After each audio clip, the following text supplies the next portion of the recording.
El Santo del Día, 18 de septiembre. San José Cupertino, año 1663. José nació en 1603 en el pequeño pueblo italiano llamado Cupertino. Sus padres eran sumamente pobres.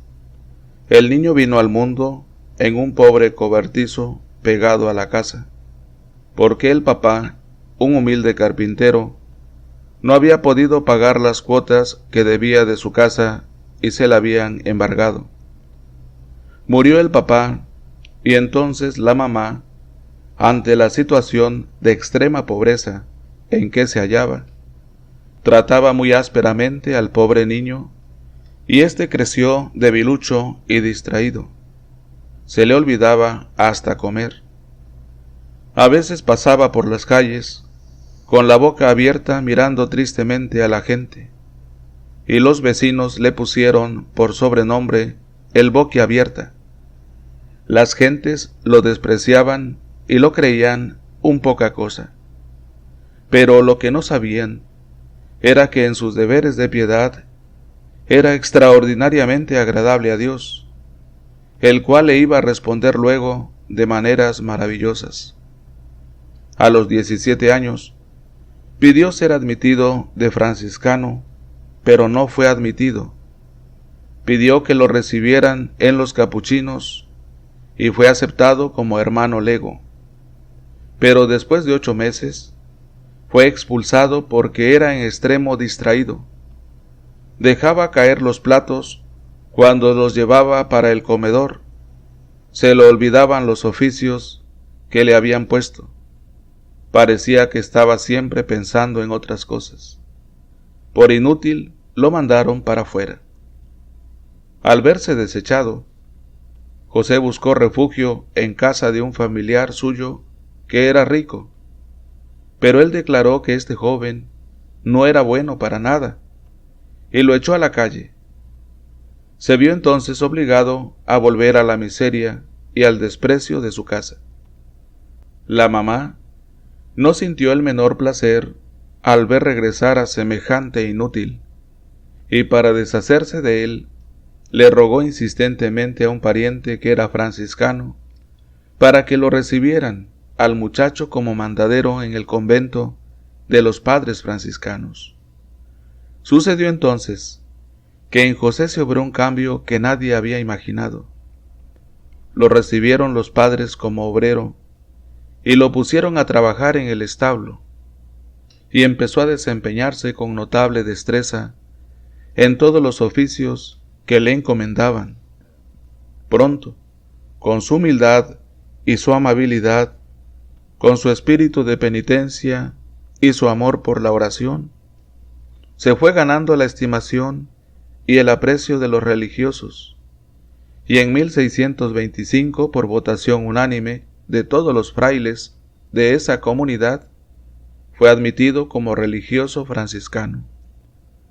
Lo pusieron a estudiar para presentarse al sacerdocio, pero le sucedía que cuando iba a presentar exámenes, se trababa todo y no era capaz de responder.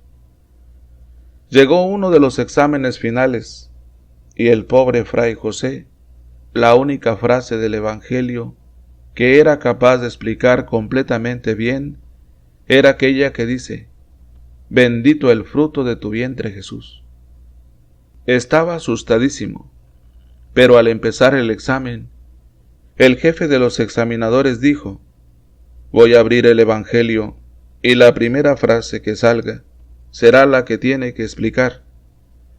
Y salió precisamente la única frase que el cupertino se sabía perfectamente: «Bendito sea el fruto de tu vientre». Llegó al fin el examen definitivo, en el cual se decidía quiénes sí serían ordenados, y los primeros 10 que examinó el obispo respondieron tan maravillosamente bien todas las preguntas, que el obispo suspendió el examen diciendo: «¿Para qué seguir examinando a los demás si todos se encuentran tan formidablemente preparados?» Y por ahí estaba haciendo turno para que lo examinaran el José de Cupertino, temblando de miedo, por si lo iban a descalificar, y se libró de semejante catástrofe por casualidad. Ordenado sacerdote en 1628, se dedicó a tratar de ganar almas por medio de la oración y de la penitencia. Sabía que no tenía cualidades especiales para predicar ni para enseñar, pero entonces suplía estas deficiencias, ofreciendo grandes penitencias y muchas oraciones por los pecadores. Jamás comía carne, ni bebía ninguna clase de licor. Ayunaba pan y agua muchos días. Se dedicaba con gran esfuerzo y consagración a los trabajos manuales del convento, que era para lo único que se sentía capacitado. Desde el día de su ordenación sacerdotal, su vida fue una serie no interrumpida de éxtasis, curaciones milagrosas y sucesos sobrenaturales en un grado tal que no se conocen en cantidad semejante con ningún otro santo. Bastaba que le hablaran de Dios o del cielo para que se volviera insensible a lo que sucedía a su alrededor. Ahora se explicaban por qué de niño andaba tan distraído y con la boca abierta.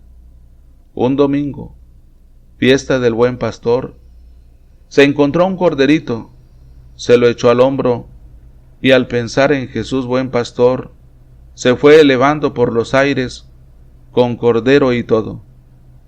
Los animales sentían por él un especial cariño. Pasando por el campo se ponía a rezar, y las ovejas se iban reuniendo a su alrededor y escuchaban muy atentas sus oraciones. Las golondrinas en grandes bandadas volaban alrededor de su cabeza, y lo acompañaban por cuadras y cuadras.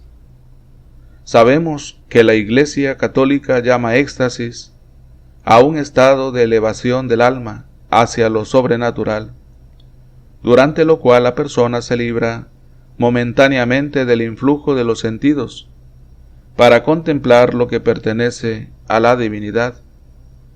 San José de Cupertino quedaba en éxtasis con mucha frecuencia durante la Santa Misa, cuando estaba rezando los salmos de la Santa Biblia. Durante los 17 años que estuvo en el convento de Grotella, sus compañeros de comunidad presenciaron 70 éxtasis de este santo. El más famoso sucedió cuando 10 obreros deseaban llevar una pesada cruz a una montaña y no lo lograban. Entonces Fray José se elevó por los aires con cruz y todo, y la llevó hasta la cima del monte. Increíble.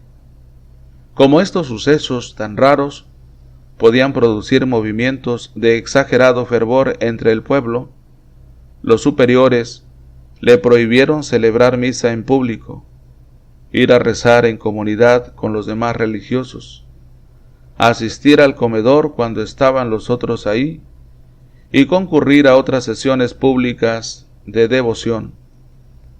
Cuando estaba en éxtasis, lo pinchaban con agujas, le daban golpes con palos, y hasta le acercaban a sus dedos velas encendidas y no sentía nada.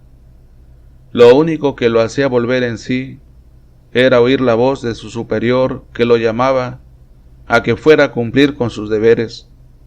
Cuando regresaba de sus éxtasis, pedía perdón a sus compañeros diciéndoles: excúsenme por estos ataques de mareo que me dan. En la iglesia han sucedido levitaciones a más de 200 santos. Consisten en elevar el cuerpo humano desde el suelo, sin ninguna fuerza física que lo esté levantando. Se ha considerado como un regalo que Dios hace a ciertas almas muy espirituales. San José de Cupertino tuvo numerosísimas levitaciones. Un día llegó el embajador de España con su esposa y mandaron llamar a Fray José para hacerle una consulta espiritual. Este llegó corriendo, pero cuando ya iba a empezar a hablar con ellos, vio un cuadro de la Virgen que estaba en lo más alto del edificio, y dando su típico pequeño grito, se fue elevando por el aire hasta quedar frente al rostro de la sagrada imagen. El embajador y su esposa contemplaban emocionados semejante suceso que jamás habían visto. El santo rezó unos momentos y luego descendió suavemente al suelo, y como avergonzado subió corriendo a su habitación y ya no bajó más ese día. En Osimo, donde el santo pasó sus últimos 6 años, un día los demás religiosos lo vieron elevarse hasta una estatua de la Virgen María que estaba a 3,5 metros de altura, y darle un beso al niño Jesús, y ahí junto a la madre y al niño se quedó un rato rezando con intensa emoción, suspendido por los aires. El día de la Asunción de la Virgen, en el año 1663, un mes antes de su muerte, celebró su última misa, y estando celebrando, quedó suspendido por los aires, como si estuviera con el mismo Dios en el cielo. Muchos testigos presenciaron este suceso. Muchos enemigos empezaron a decir que todo eso eran meros inventos y lo acusaban de engañador. Fue enviado al superior general de los franciscanos en Roma, y al darse cuenta que era tan piadoso y tan humilde, reconoció que no estaba fingiendo nada. Lo llevaron luego donde el sumo pontífice Urbano VIII, el cual deseaba saber si era cierto o no lo que le contaban de los éxtasis y las levitaciones del frailecito, y estando hablando con el Papa, quedó José en éxtasis y se fue elevando por el aire. El duque de Hannover, que era protestante, al ver a José en éxtasis, se convirtió al catolicismo. El Papa Benedicto XIV, que era rigurosísimo en no aceptar como milagro nada que no fuera en verdad milagro, estudió cuidadosamente la vida de José de Cupertino y declaró: todos estos hechos no se pueden explicar sin una intervención muy especial de Dios. Los últimos años de su vida, José fue enviado por sus superiores a conventos muy alejados, donde nadie pudiera hablar con él. La gente descubría dónde estaba y corrían hacia allá. Entonces lo enviaban a otro convento más apartado aún. Él sufrió meses de aridez y sequedad espiritual, como Jesús en Getsemaní, pero después, a base de mucha oración y de continua meditación, retornaba otra vez a la paz de su alma. A los que le consultaban problemas espirituales, les daba siempre un remedio: rezar, no cansarse nunca de rezar, que Dios no es sordo, ni el cielo es de bronce, todo el que pide, recibe. Murió el 18 de septiembre de 1663, a la edad de 60 años. Que Dios nos enseñe con estos hechos tan maravillosos, que Él siempre enaltece a los que son humildes y los llena de gracias y bendiciones.